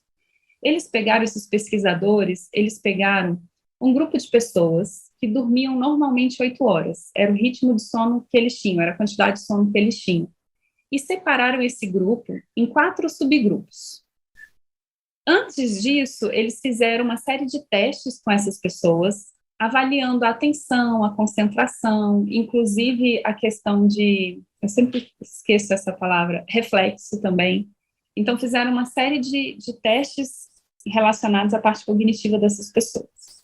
E elas separaram em 4 grupos e privaram esses grupos de sono da seguinte forma. O primeiro grupo ficou sem dormir durante uma noite inteira, passou uma noite inteira em claro. E aí eles fizeram esses testes novamente com esse grupo, e o resultado do teste é um resultado muito semelhante ao da pessoa que está alcoolizada. Então, quem aqui nunca ficou uma noite inteira sem dormir por algum motivo e a sensação é mesmo de ressaca, né? A fadiga, o cansaço, a dificuldade de atenção, inclusive do reflexo é muito semelhante a isso. E aí eles tiveram esse nível de reflexo. O segundo grupo, eles privaram de sono durante 3 noites seguidas por 4 horas. Então, eles dormiram apenas 4 horas por 3 noites. E foram fazendo os testes. E eles identificaram que após a 3ª noite, eles tiveram um nível álcool também de resposta nos testes. Então, eu dormi pouco. Durante algumas noites também cai meu rendimento. E o que é bem interessante é que o terceiro grupo, eles dormiram durante 6 horas. De 8 reduziu para 6. E após o 10º dia, eles identificaram também a resposta do nível padrão álcool de resposta nos testes. E o que é muito interessante nessa pesquisa é que aquelas pessoas que estavam dormindo 6 horas, elas não perceberam a queda do rendimento delas. Elas acreditavam que tinham mantido o mesmo rendimento ao longo desse período. Então, o que essa pesquisa nos mostra? Que, de fato, nós acabamos nos adaptando a essa questão da privação de sono. A gente não percebe o mal que faz para a nossa saúde, mas está fazendo mal.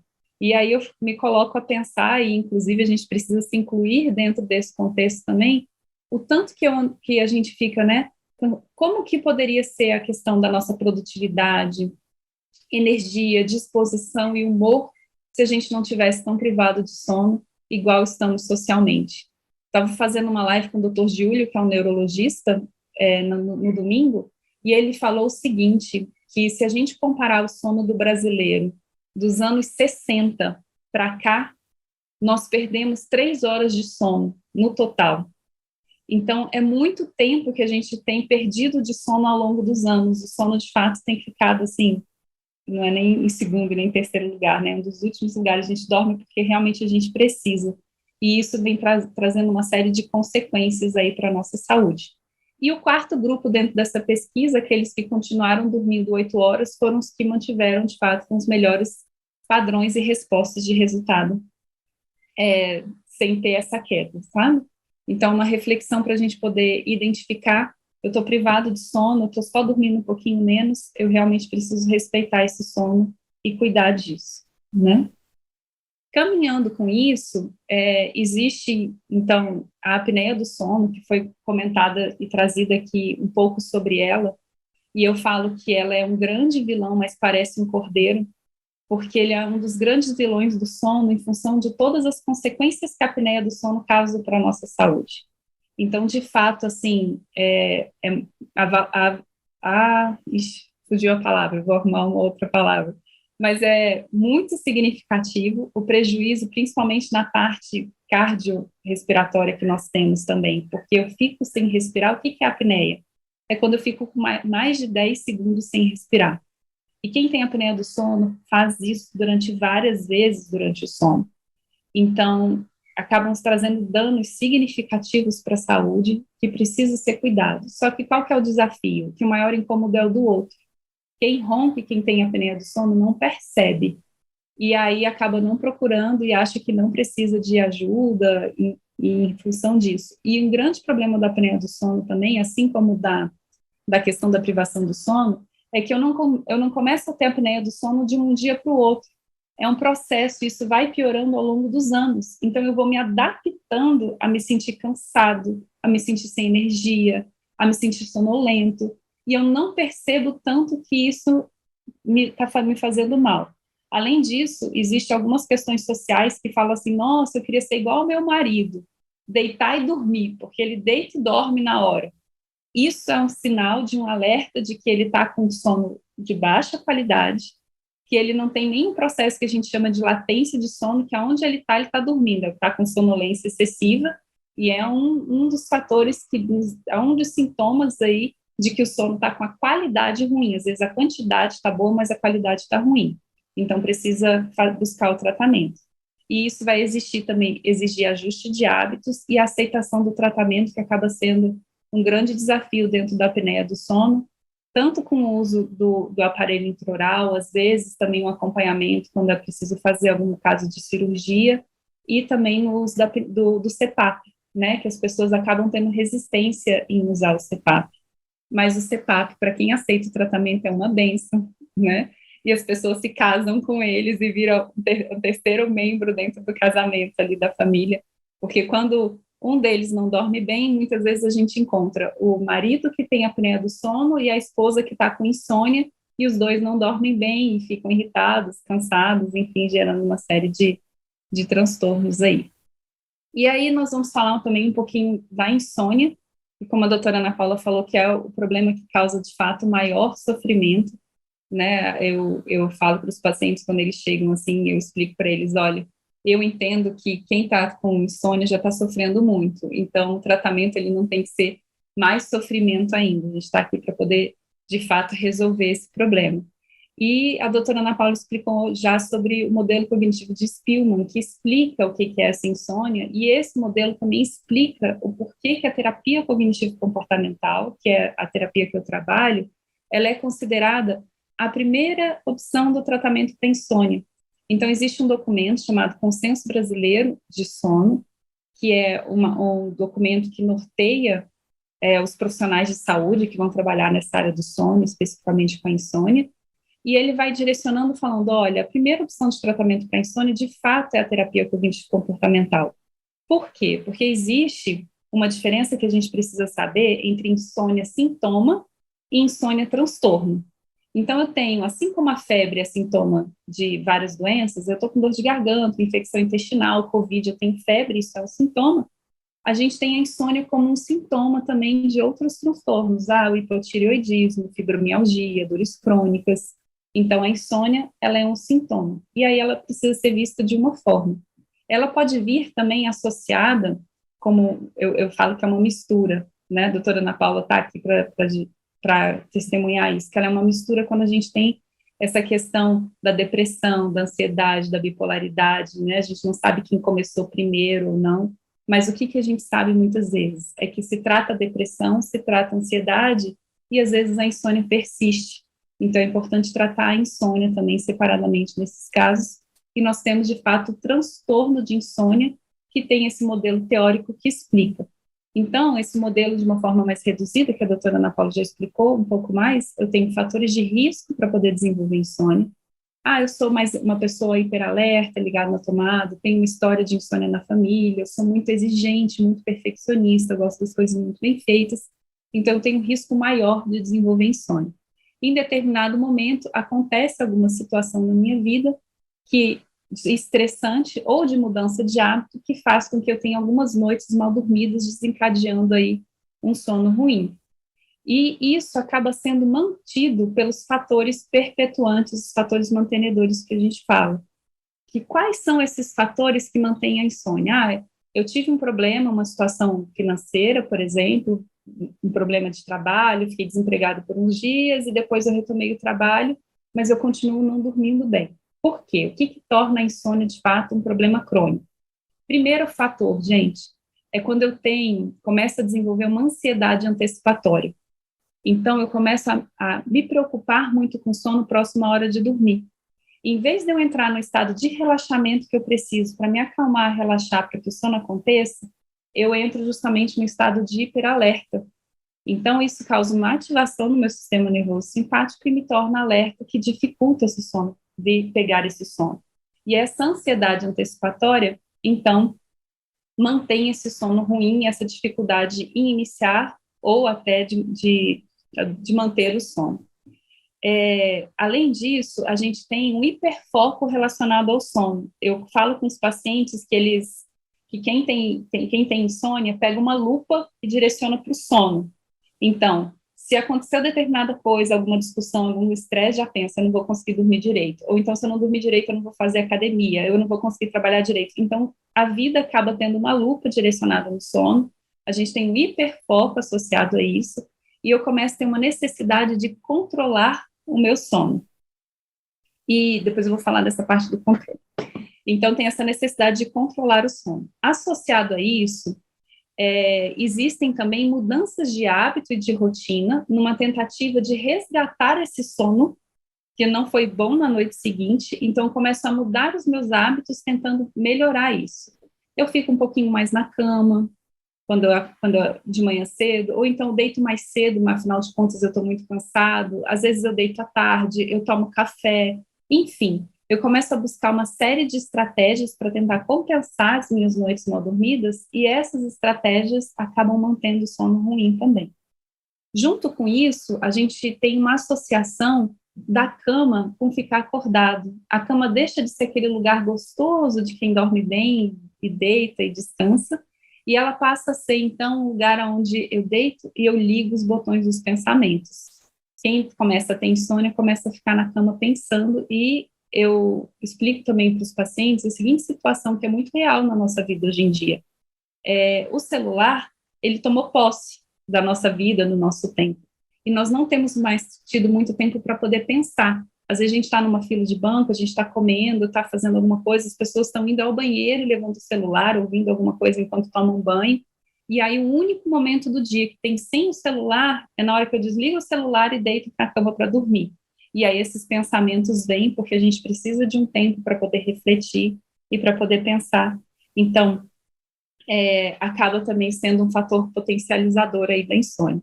E o que é interessante é que a terapia cognitivo-comportamental, ela justamente atua nesses fatores perpetuantes que mantêm o sono ruim.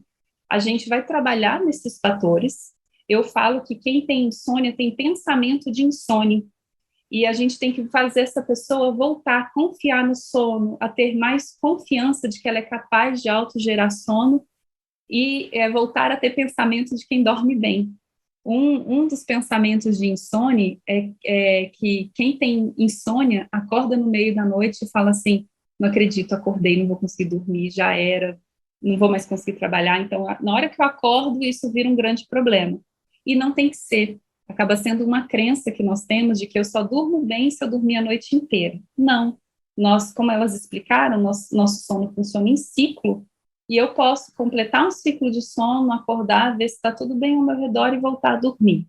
Então, não preciso, de fato, dormir a noite inteira para ter um sono reparador. Eu preciso que o sono cumpra os estágios dele, de sono.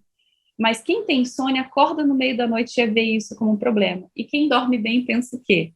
Ai, que bom, ainda está de madrugada, eu posso dormir mais um pouquinho. Essa pessoa vira de lado e consegue continuar a voltar a dormir.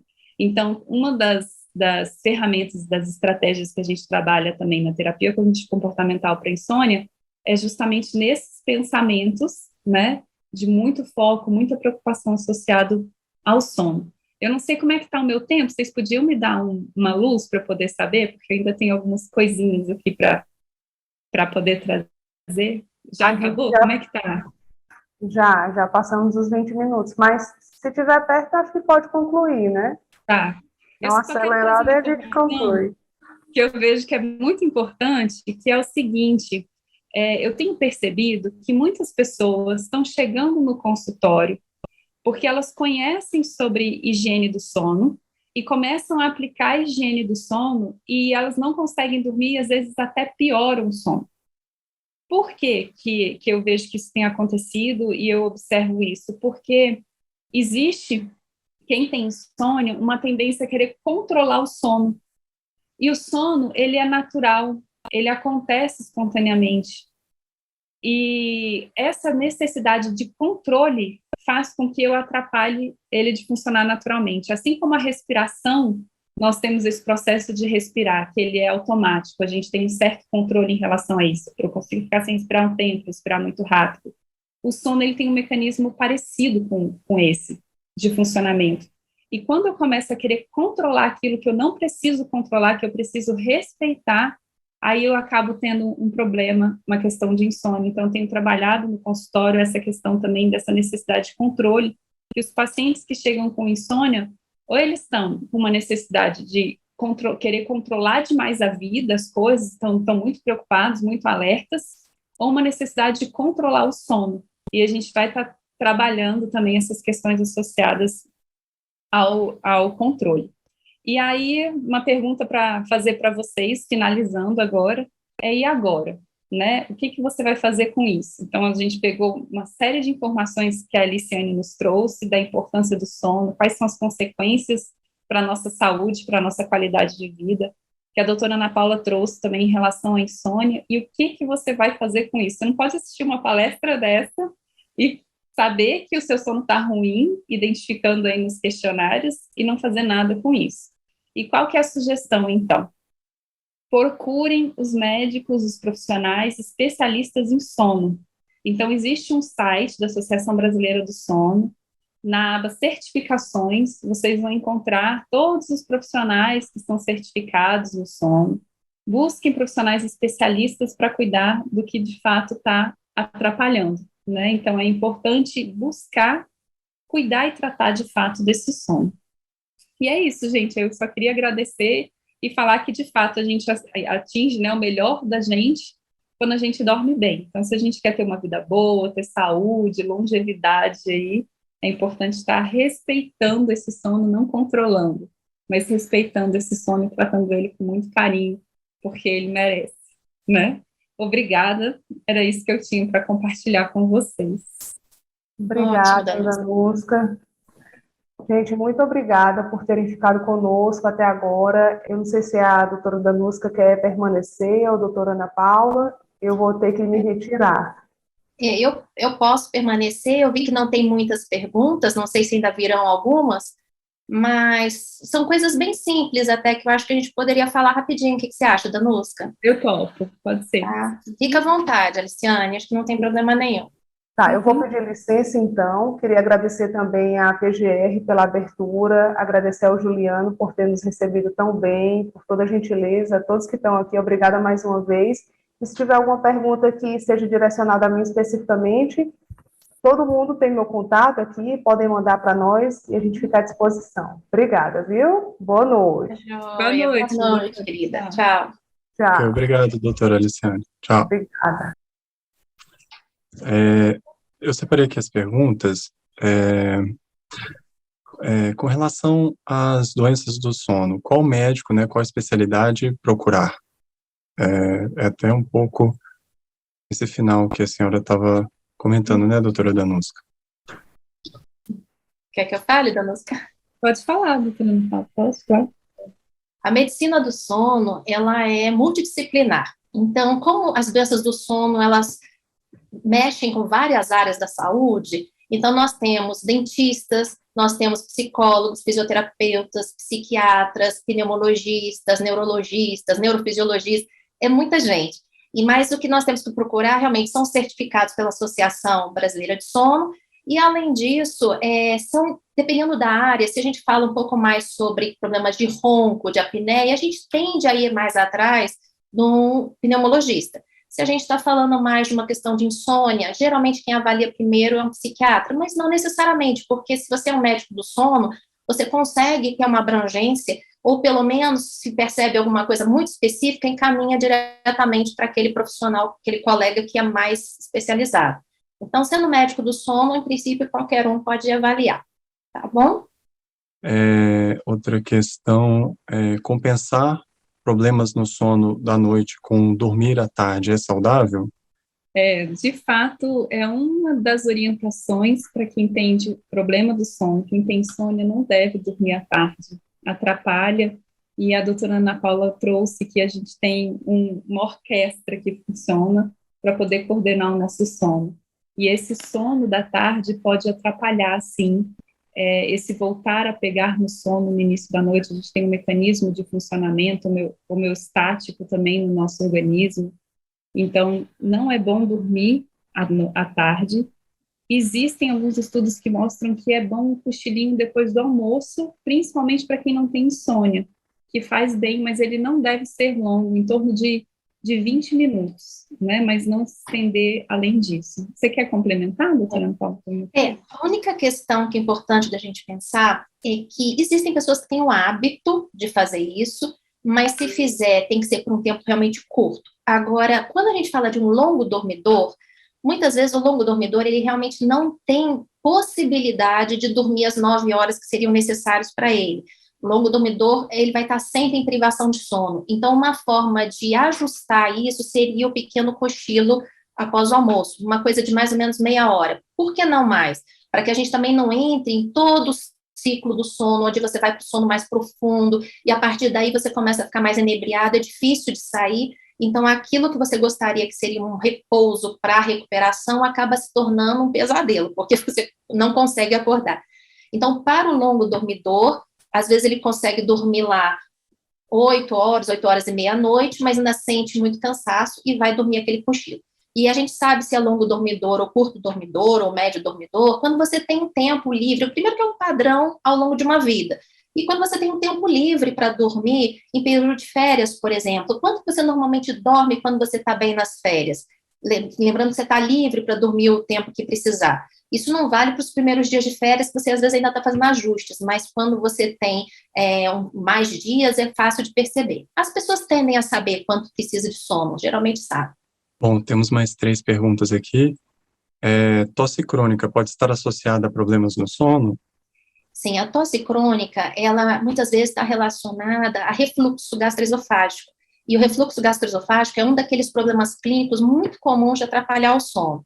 A tosse pode vir também por outras causas, né? Poderia ser um quadro alérgico, às vezes nós temos que tomar cuidado com o ambiente, então um travesseiro que às vezes já está ficando cheio de ácaro, lençóis e tudo mais, isso precisa ser sempre muito bem higienizado. A gente às vezes não dá muita importância, mas isso deve ser trocado semanalmente, no máximo de 15 dias. Então, essa higiene com o ambiente para evitar processos alérgicos. Agora, o mais comum de tosse no meio da madrugada é o refluxo. O refluxo, ele vai irritando, há um retorno, né, do ácido gástrico do estômago para a região aqui da orofaringe, muitas vezes a pessoa até aspira, mas aquele processo irritativo leva a uma tosse. Então, num caso desse, uma busca de um otorrino é sempre bem-vinda. Tomo pregabalina e ciclobenzaprina para dor faz 5 anos, e hoje, se esquecer de tomar, não consigo dormir. Poderia falar um pouco sobre a ação desses medicamentos no sono? Bom, a pregabalina, assim como a ciclobenzaprina, são medicações usadas para dor crônica. Então, elas diminuem o limiar de dor, aumentam o limiar de dor, então você precisa de estímulos mais fortes para desencadear a dor. Agora, um efeito colateral, que não é aquele efeito desejado, mas é um efeito que acontece, é a sonolência. E são diferentes. A pregabalina, ela já foi vista e estudada, ela tem sido usada como medicação para melhorar a qualidade do sono. O que significa isso? Ela vai aumentar o tempo total de sono e vai ajudar a entrar em sono mais profundo. Então, ela melhora a estrutura do sono, a arquitetura do sono. Então, por qualidades dela, né, da própria substância. Enquanto que a ciclobenzaprina, ela já facilita apenas para sonolência. É uma coisa assim, ela não melhora a qualidade de sono, tudo ela é como se fosse, por exemplo, aquela introdução de um álcool. Quando você bebe um pouco mais, dá um pouco de relaxamento e acaba facilitando essa sonolência. Agora, se a pessoa está presa com uma medicação que não é mais necessária, porque o objetivo não era sono, o objetivo era cuidar da dor. Se ainda tiver que usar pela dor, ok, mas se não tiver mais indicação pela dor, recomendo que procure um médico do sono para a gente fazer o chamado desmame dessa substância. Então, nós temos meios de começar a fazer retiradas graduais, às vezes a terapia comportamental, cognitivo-comportamental da insônia precisa entrar também para ajudar a pessoa a mudar o mecanismo de crença que só dorme se for com remédio. Então, é um trabalho que precisa ser feito, porque muitas vezes essa medicação já não é mais necessária e não cabe mais ficar mantendo apenas o colo do sono. Temos aqui a última questão. Acordar toda noite e ir no banheiro fazer xixi é normal para um homem de 50 anos? O que eu vejo que é interessante a gente refletir na questão do sono? Ele acaba sendo uma forma onde a gente tem a redução dos nossos sentidos e do nosso nível de consciência também. Então, coloca a gente numa situação de vulnerabilidade. Com isso, ele não pode ser constante e profundo o tempo todo. Então, o sono mais leve é um sono que é mais fácil de eu acordar. O sono profundo é o sono que é mais difícil de eu acordar. E ele acontece em ciclos durante a noite. Então, tem momentos que é mais fácil e tem momentos que é mais difícil. Se a pessoa acorda, eventualmente, para aquilo que eu falei, um barulho, ver se está alguma coisa em volta, muito frio, muito calor, ela se ajeita, ela vai ao banheiro uma vez no homem de 50 anos, depois ela volta e consegue retomar o sono, não existe um prejuízo em relação ao tempo total e à qualidade do sono. O que às vezes acontece é que as pessoas acabam criando um hábito de porque acordou, acha que precisa ir ao banheiro. Então, já tive pacientes que iam ao banheiro 4 vezes, 3 vezes à noite, toda vez que acordava ia ao banheiro. Então, isso é um hábito e não precisa ser assim. Então, é importante estar analisando se de fato você precisa ir ao banheiro, se você está criando esse hábito de ir ao banheiro, e também reduzir um pouquinho mais a quantidade de água à noite para não precisar necessariamente ter que ir ao banheiro.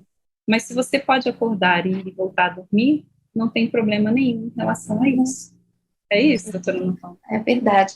Então, assim, nós temos, é comum que nós tenhamos em torno de 2 a 3 despertares, ou às vezes não chega um despertar completo, mas uma superficialização do sono ao longo da noite. Como a Danusta falou, tem momentos de maior superficialização e isso é normal.